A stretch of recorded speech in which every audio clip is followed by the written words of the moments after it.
அவர் India YouTube channel நேயர்களுக்கு வணக்கம். இன்றைக்கி நாம் பார்க்க போகிறது தமிழக வெற்றிக் கழக மந்திரிகள் ஒரு புதிய விஷயத்தை கொளுத்தி போட்டிருக்காங்க. யார் அடுத்த பிரதமர் அப்படின்னுட்டு. விஜய் நினைக்கிறாரு, விஜய்க்கும் ஓரளவுக்கு புரிதல் வந்துடுச்சு. அமித்ஷா வந்துட்டு போனார், அது ஞாபகம் வச்சுக்கோங்க. அமித்ஷா வந்துட்டு போகிறதுக்கு முன்னாலேயே இவங்க கொளுத்தி போட்டாச்சு. அமித்ஷா வந்துட்டு போகிறதுக்கு முன்னாலேயே தொகுதி மறுவரை ஃபேர் டீலில் இருக்கணும் அப்படிங்கிற மாதிரி டிஎம்கே லைனை அவங்க எடுக்க ஆரம்பிச்சிட்டாங்க. கொஞ்சம் சாஃப்டன் பண்ணிட்டாங்க. அதாவது தாவேகாவினுடைய அந்த நிலைப்பாடை கொஞ்சம் ரெடியூஸ் பண்ணி வழிக்கு வர மாதிரி பண்ணியிருக்கிறாங்க. ஸோ யார் இதுக்கு பின்னால் தூண்டியிருப்பாங்க அப்படின்னு யோசித்து பார்த்தா எனக்கு ரெண்டு தான் தோணுது. அமித்ஷா நரேந்திர மோடி இருக்க முடியாது. அமித்ஷாவுக்கும் நரேந்திர மோடிக்கும் நீங்கள் காங்கிரஸுக்கு புத்துயிர் கொடுக்கக்கூடாதுங்கிறது தான். நாடு முழுவதும் காங்கிரஸ் முக்து பாரத்தை தான் அவங்க எதிர்பார்க்குறாங்க. அதனால் நீங்கள் இது மாதிரி காங்கிரஸுடைய தயவில் ஆட்சி அமைச்சிட்டிங்கன்னு சொன்னோன்னா அது சரியாகாது அப்படிங்கிற மாதிரி அவங்க சொல்லியிருப்பாங்க. ஆனால் எனக்கு என்ன தோணுது, வெளிநாட்டு சக்திகள் இதுக்கு பின்னால் இருக்கலாமா? தமிழ்நாட்டில் இருக்கிற கிறிஸ்தவ மிஷனரிகள் இதுக்கு பின்னால் இருக்கலாமா? கண்டிப்பாக இருக்க முடியும். ஏன்னா வெளிநாட்டு சக்திகள் மாறி மாறி இவ்வளோ வருஷமாக, கிட்டத்தட்ட 22 வருஷமாக ராகுல் காந்தி எம்பியாக இருக்கிறாரு இல்லையா? அவரால் ஒன்றுமே பண்ண முடியல. 2004 எம்பியாக வந்தார், இன்றைக்கி 2026. அவரால் இந்த 12 வருஷத்தில் நரேந்திர மோடியையோ பாஜகவையோ ஆர்எஸ்எஸ்ஐயோ ஒன்றுமே பண்ண முடியல. எஸ்ஐஆர் தான் கடைசி ஆயுதம் அவருக்கு, அதுவும் தோற்று போயிடுது. அப்போது இனிமேலும் இந்த ராக்கெட்டை நம்பி பிரயோஜனம் இல்லை, மேலே போனால் கீழே தான் விழுது அப்படிங்கிறதுனால வெளிநாட்டு சக்திகள், நரேந்திர மோடி ரொம்ப பெரிய உலக தலைவராக மாறிவிட்டார், இந்த பொருளாதாரம் உலகிலேயே 4வது பொருளாதாரமாக மாறிவிட்டது, நம்ம இராணுவம் உலகத்திலேயே 4வது மிகப்பெரிய இராணுவமாக மாறிவிட்டது, நம்மளுடைய எக்ஸ்போர்ட்ஸ் எல்லாம் அதிகமாகிக்கிட்டு இருக்கு, நாளைக்கு புவிசார் அரசியலில் இந்தியா ஒரு மிகப்பெரிய பங்கை ஆற்றப்போகிறது அப்படிங்கிற அந்த வைத்தெரிச்சல்ல அமெரிக்கர்களும் ஐரோப்பியர்களும் மற்ற நாடுகளும் ஒன்று சேர்ந்து நரேந்திர மோடியை எப்படியாவது பதவியிலேருந்து இறக்கணும்னு பார்க்குறாங்க. அது ராகுல் காந்தியால் முடியாது. அப்படிங்கிறதுனால புதுசாக ஒரு விஜய் வந்திருக்கிறாரே, அவரை ட்ரை பண்ணலாம். அவர் கிறிஸ்தவர், அவங்க எல்லாருமே கிறிஸ்தவர்கள். அங்கே அந்த நாடுகளில் ஏற்கனவே இஸ்லாமியர்களுடைய ஆதிக்கத்தினால ஒரு நிலை குலைஞ்சு போயிருக்கு. அமெரிக்காவில் சில பகுதிகள், ஐரோப்பாவில் பெல்ஜியத்தை தவிர பாக்கி எல்லா பகுதிகளும் இஸ்லாமியர்களுடைய ஆதிக்கத்தில் பயங்கரமாக அடிபட்டுக்கிட்டு இருக்கு. அதனால் அவங்க என்ன ஃபீல் பண்ணுறாங்க, இங்கே ஒரு கிறிஸ்தவ மதம் சார்ந்த அரசு கிறிஸ்தவரை கொண்டு வந்துட்டோம்னு சொன்னோன்னா நம்ம இங்கே தான் பாதுகாப்பு இருக்கும், நரேந்திர மோடி போயிடுவார், அப்போது அதாவது right wing Narendra Modi RSS வாட்டை அது ரைட் விங் சித்தாந்தக்காரர்களெல்லாம் ஒழிச்சு கட்டிடலாம், நம்ம பேச்சை கேட்பாங்க. இது அவங்களுடைய நீண்ட கால பிளான். நாளைக்கு ஆக போகிறது இல்லை. இப்போ அவங்க ஆதவ அர்ஜுனா சொன்ன உடனே நாளைக்கே பிரதமர் வேட்பாளராக ஆகிட போகிறாரா? அப்படி கிடையாது. அவங்களுக்கு எப்போவுமே ஒரு நீண்ட கால பிளான் இருக்கும். எப்படி உங்களுக்கு நீண்ட கால பிளான் அப்படின்னா, நேபாளில் ஒரு நீண்ட கால பிளான் அவங்களுக்கு இருந்துச்சு. அதே மாதிரி யாருக்கு? அமெரிக்காவுக்கு. அதே மாதிரி ஈரான், இன்னைக்கு ஈரான், இதுக்கு முன்னால் ஸ்ரீலங்கா, பங்களாதேஷ், எல்லா இடத்துலையும் அவங்க நீண்ட கால பிளான் இருக்கும். 15 வருஷம் 20 வருஷத்துக்கு அப்புறம் என்ன ஆகுங்கிறத அவங்க பிளான் பண்ணி அதுக்கேற்ற மாதிரி காய் நகர்த்திட்டு இருப்பாங்க. அதை தான் விஜயை பிடிச்சிக்கிட்டு அவங்க பண்ணுறாங்க அப்படின்னு நான் நினைக்கிறேன். அதுக்கு எப்படி ராகுல் காந்திக்கு உள்ளூரில் இருக்கிற இஸ்லாமியர்கள் எல்லாம் சப்போர்ட் பண்ணாங்களோ, உள்ளூரில் இருக்கிற இஸ்லாமியர்களை தூண்டி விட்டு கலவரம் பண்ணி நரேந்திர மோடியை பதவியிலேருந்து இறக்கிடணும்னு பார்த்தாங்களோ, அதே மாதிரி இன்றைக்கி கிறிஸ்தவர்களை தூண்டிவிட்டு விஜய் மூலமாக இன்னொரு கிறிஸ்தவர் மூலமாக நரேந்திர மோடியை அகற்ற முடியும் அப்படிங்கிறது ஒரு மாஸ்டர் பிளான். அந்த மாஸ்டர் பிளான் பலிக்காதாங்கிறது வேற விஷயம். இதெல்லாம் ஒரு நாளில் நடக்கக்கூடிய ஒரு சமாச்சாரம் கிடையாது. தாவேகாவுக்கு இன்றைக்கி கூட்டணியில் பயங்கரமான இதெல்லாம் இருக்குது, நெருக்கடிகள்லாம் இருக்குது. அவரால் இந்த அல்லு சில்லு கட்சிகள், திருமாவளவன் மாதிரி யூஸ்லெஸ் கட்சிகளெல்லாம் வச்சுக்கிட்டு ஆட்சி நடத்த முடியாதுங்கிறது அவருக்கும் தெரியும். ஆல்ரெடி அமித்ஷா ஐடியா கொடுத்துட்டாரு, இவங்களெல்லாம் கழட்டி விட்டுடுப்பா, ஏடிஎம்கே உள்ளே கூப்பிட்டுக்கோ, ஆல்ரெடி ஏடிஎம்கேல பாதி பேர் உங்கள்கிட்ட தான் இருக்கிறாங்க அப்படின்னு அவர் சொல்லியாச்சு. அதனால் மோஸ்ட் ப்ராபப்ளி அது நடந்தாலும் நடக்கும். பட்டு நான் என்ன கேட்குறேன், காங்கிரஸ் ஏன் தோற்றுது? காங்கிரஸ் ஆல் இண்டியா லெவலில் வெளிநாட்டு சக்திகளுக்கு, அதாவது இந்த சாம் பெட்ரோடா, அந்த ஜார்ஜ் சோரோஸ், அந்த கேங் இருக்கு இல்லையா, அவங்கெல்லாம் ராகுல் காந்தி அப்படியே தொப்புன்னு கீழே போடுறதுக்கு என்ன காரணம் அப்படின்னா, இன்னைக்கு மேலும் ராகுல் காந்தி மேலே அந்த இது கிடையாது, கரிஷ்மா போயிடுச்சு. ஏன்னா நீங்கள் கண்டினியூஸாக தோற்றுக்கிட்டே இருக்கீங்க. You are a part time politician, நீங்கள் அப்சென்டி பாலிட்டிஷியன். அப்பப்போ நீங்கள் வெளிநாடுக்கு போயிடுறீங்க, மக்கள் கூட ஒரு கனெக்ட் கிடையாது, ஒன்றும் இல்லைங்க. இந்த காங்கிரஸ் கட்சிக்கு ராகுல் காந்தி வந்து ஒரு பூனாவில் ஒரு மீட்டிங்க்கு போகிறாரு.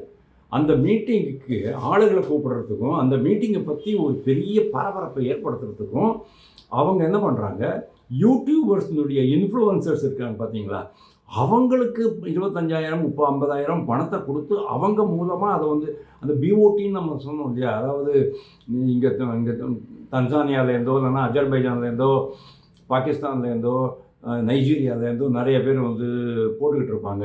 ஆஹா, விஜய் மாதிரி கிடையாது, அரவிந்த் கெஜ்ரிவால் மாதிரி கிடையாது அப்படிங்கிற மாதிரி. அந்த மாதிரி ஒரு இன்ஃப்ளூயன்சஸுடைய உதவினால தான் அவருடைய பெருமையையும் புகழையும் நிலைநாட்ட முடியுங்கிற அளவுக்கு காங்கிரஸ் கட்சி போயிட்டுருக்கு அப்படின்னு சொன்னால், இதுக்கு மேலே நீங்கள் காங்கிரஸ் கட்சியை நம்பி பிரயோஜனம் கிடையாது. அதே மாதிரி இப்போ கரப்பான் பூச்சி வந்தாச்சு. கரப்பான் பூச்சிகள் வந்து அவங்க வந்து டிஸார்கனைஸ்டாக இருந்தாலும் கூட, அவங்க மேலே ஏகப்பட்ட கம்ப்ளைண்ட் இருந்தாலும் கூட, காங்கிரஸ் கட்சியினுடைய அந்த ஒரு நாங்கள் தான் கிரேட் அப்படிங்கிற அந்த இது இருந்தது இல்லையா, அதை கம்ப்ளீட்டாக உடச்சிட்டாங்க, அந்த பிம்பத்தை உடச்சிட்டாங்க. இப்போ காங்கிரஸ் ஆதரவாளர்களும் கரப்பாம்பூச்சி பின்னால் போகிறதுக்கான எல்லா ஆபத்துகளும் இருக்குது. அப்போது இதுக்கு மேலே நம்ம இவங்களை நம்பி பிரயோஜனம் இல்லை, காங்கிரஸ் கட்சியை நம்பி பிரயோஜனம் இல்லை அப்படிங்கிற காரணத்தினால தான் காங்கிரஸ் கட்சியை வெளிநாட்டு தீய சக்திகள், நம்ம நாட்டில் குழப்பம் விளைவிக்க ஆசைப்பட்ட தீய சக்திகள் கழட்டி விட்டுட்டாங்க.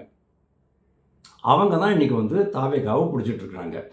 தாவேகாவும் 5 வருஷம் 10 வருஷம் ஓடும். ஏன் 2034 2036 அடுத்த எலெக்ஷன் இருக்குது, 2031 2036 2036 பாராளுமன்ற எலெக்ஷன் வந்து 2039 இருக்குது. அதுக்குள்ளே 13 வருஷம் ஆகிடும். 2026லேருந்து 2039 வரைக்கும் நம்ம முதல்வர் விஜய் வந்து தொடர்ந்து ஆட்சி அமைச்சார் சொன்னோன்னா 13 வருஷம் ஆகிடும். அந்த சமயத்தில் அவர் அங்கே டெல்லியில் பிரதமர் வேட்பாளராக மாறலாமே அப்படிங்கிற மாதிரி ஒரு ஐடியா இருக்கலாம். 2039 தான் அவங்களுக்கு இலக்கு. நான் சொன்னேன் இல்லையா, நான் நீண்ட கால தொலைநோக்கு பார்வையோடு தான் இலக்கு வச்சுக்கிட்டு இருப்பாங்க அவங்க அப்படின்ட்டு. அது இருக்கலாம், இம்மீடியட்லி நடக்க போகிறதில்ல.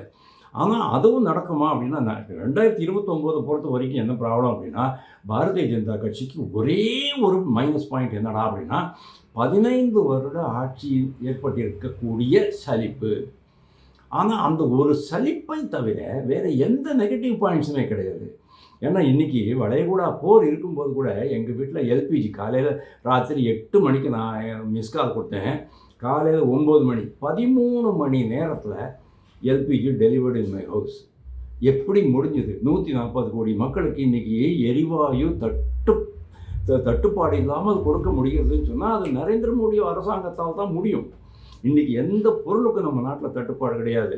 நம்ம இராணுவம் இன்றைக்கி பயங்கரமாக இருக்குது, பயங்கரமாக ஏற்றுமதி பண்ணிக்கிட்டு இருக்கிறாங்க.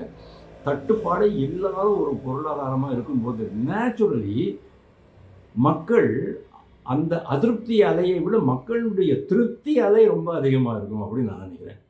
அதே மாதிரி 2024 அவங்களுக்கு ஏற்பட்ட அந்த சடன் ஷாக் இருந்தது பாருங்கள்.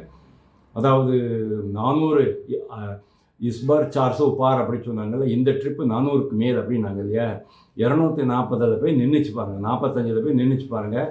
அது ஒரு மிகப்பெரிய பாடத்தை கற்றுக் கொடுத்திருக்கிறது பாஜகவுக்கு. அதனால் அதுலேருந்து அவங்க பாடத்தை கற்றுக்கிட்டு இருக்கிறாங்க. இனிமேல் அந்த மாதிரி மிஸ்டேக்ஸ் எல்லாம் பண்ண போகிறதில்ல.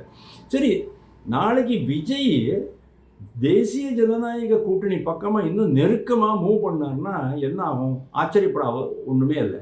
ஏன் தெரியுமோ? அவங்க சொல்லி கொடுத்துருப்பாங்க, கூட இருந்தாண்டா குழி பறிக்கணும் அப்படின்ட்டு. அவங்களுக்கு என்ன இலக்கு? நரேந்திர மோடியை பதவியிலேருந்து இருக்கணும். அப்போது நீ அவர் கூட நண்பனாக நடித்து அவங்கள இறக்கி விடு அப்படிங்கிற மாதிரி கூட இருக்கலாம். இதில் 2 பேருக்கும் அட்வான்டேஜ். பாஜகவுக்கு இப்போதைக்கு இந்த 2029 வரைக்கும் தாவேகாவுக்கு வந்து எந்த விதமான இதெல்லாம் இருக்காது, எம்பிஸ் எல்லாம் இருக்காது. லோக்சபாவில் சொல்கிறேன். 2029 அவங்க வந்து லோக்சபா தேர்தலில் ஒரு 10-15 எம்பிஸ் வந்துச்சுனான்னு சொன்னால் அது வந்து தேசிய ஜனநாயக கூட்டணியில் இருந்தாங்கன்னு சொன்னால் அது வந்து அவங்களுக்கு ரொம்ப சப்போர்ட்டிவாக இருக்கும். ஆனால் தாவேகா அப்படிங்கிற அந்த பெயரை வச்சுக்கிட்டு நீங்கள் ஆல் இண்டியா பாலிடிக்ஸ் பண்ண முடியாது. தாவேகா அப்படிங்கிறது தமிழக வெற்றி கழகம்ங்கிறது மற்ற மாநிலங்களில் இருக்கிறவங்களால பேரை சொல்லக்கூட முடியாது. டிவிகேன்னு தான் சொல்லுவாங்க. டிஆர்எஸ் மாதிரி நீங்கள் சந்திரசேகர் ராவ் இருந்தார் இல்லையா, தெலுங்கானா ராஷ்டிர சமிதிங்கிறது பாரதிய ராஷ்டிர சமிதின்னு கடைசியில் தான் மாற்றினார். 15 வருஷத்துக்கு அப்புறம் தான் மாற்றினார். அது மாற்றினது என்னாச்சு அப்படின்னா, வாஸ்து சரியில்லையா அல்லது அவருடைய நேரம் சரியில்லையா, படுதோல்வி அடைந்தார் அப்படிங்கிறது நம்ம பார்க்குறோம். அதே மாதிரி இவருக்கு ஆட்சியெல்லாம் என்ன பண்ணுறது அப்படிங்கிறது எனக்கு தெரியல. ஸோ அகில இந்திய அளவில் மற்ற கட்சிகளுடைய ஒத்துழைப்பும் அங்கீகாரமும் வேணும் அப்படின்னா இவர் வந்து ஒரு ஆல் இண்டியா கட்சியாக மாறணும். யார்? விஜய். அதுக்கப்புறம் தான் அது முடியும். மேபி ஒரு 10 வருஷம் சீஃப் மினிஸ்டராக இருந்துட்டு 11வது வருஷத்தில் 3வது தேர்தலில் ஜெயிச்சுட்டு த்ரிஷா மேடம்க்கு வந்து ஆட்சியை கையில் கொடுத்துட்டு இவர் வந்து பாராளுமன்ற மத்திய அரசியலுக்கு போனாலும் போகலாம். பாசிபிள். அப்போது கூட உங்களுக்கு பாருங்கள், மற்ற கட்சிகள் அப்போது வந்து பேரை மாற்றி ஆகணும். மற்ற கட்சி தலைவர்களுடைய இதெல்லாம் வேண்டியிருக்கும் உங்களுக்கு. எல்லாம் ஆகட்டும், பரவாயில்லை. நீங்கள் கட்சி பேரை மாற்றி நீங்கள் ஆல் இண்டியாவில் நீங்கள் போட்டி போட்டு வெற்றி பெற்று, அப்போ கூட நான் சொல்கிறேன், காங்கிரஸ் கட்சி தான் இன்னைக்கு வரைக்கும் நாடு முழுவதும் அறியப்பட்ட கட்சி. 99 இடங்கள் அவங்க தான் வச்சுருக்கிறாங்க. பாக்கி எல்லாருமே கொஞ்சம் கம்மி தான். 32 இடம் சமாஜ்வாதி கட்சி, 38 இடங்கள், 36 இடங்கள் திரிணாமுல் காங்கிரஸ், அந்த மாதிரி தான் பிச்சு தான் இருக்குது. இந்த மாதிரி சில்லற கட்சிகள்லாம் வச்சுட்டு ஒன்றும் பண்ண முடியாது. காங்கிரஸினுடைய தயவு அப்போது இவங்களுக்கு தேவைப்படும். அப்போது காங்கிரஸ் என்ன நினைக்கும் அப்படிங்கிறது நம்மளுக்கு தெரியாது. இது மாதிரி பல விஷயங்கள் இருக்குது. பிரதமர் வேட்பாளர் அப்படின்னு பிரதமராக ஆகிறதுக்கு கனவு காணுவது ஒரு பெரிய விஷயம் கிடையாது. அவர் யாருது, ரத்தன் பண்டிட்டு சொன்னார், ரத்தன் பண்டிட் வெற்றிவேல் சொன்னார், இல்லை வேறு யாரும் சொன்னாங்க, அதெல்லாம் இருக்கட்டும், பரவாயில்ல. ஆனால் பிரதமர் கனவுங்கிறது ஒரு தப்பு கிடையாது. ஆனால் அந்த கனவை நினைவாக்குவதற்கு ஏகப்பட்ட வேலை பண்ண வேண்டியிருக்கும். பகுத் பப்பட வேலைனா படைகா அப்படிம்பாங்க. அதாவது நிறையா வேலை பண்ண வேண்டியிருக்கும். அந்த அளவுக்கு அவரால் முடியுமா அப்படிங்கிறது எனக்கு தெரியல. பொறுத்திருந்து பார்ப்போம். தேங்க்யூ.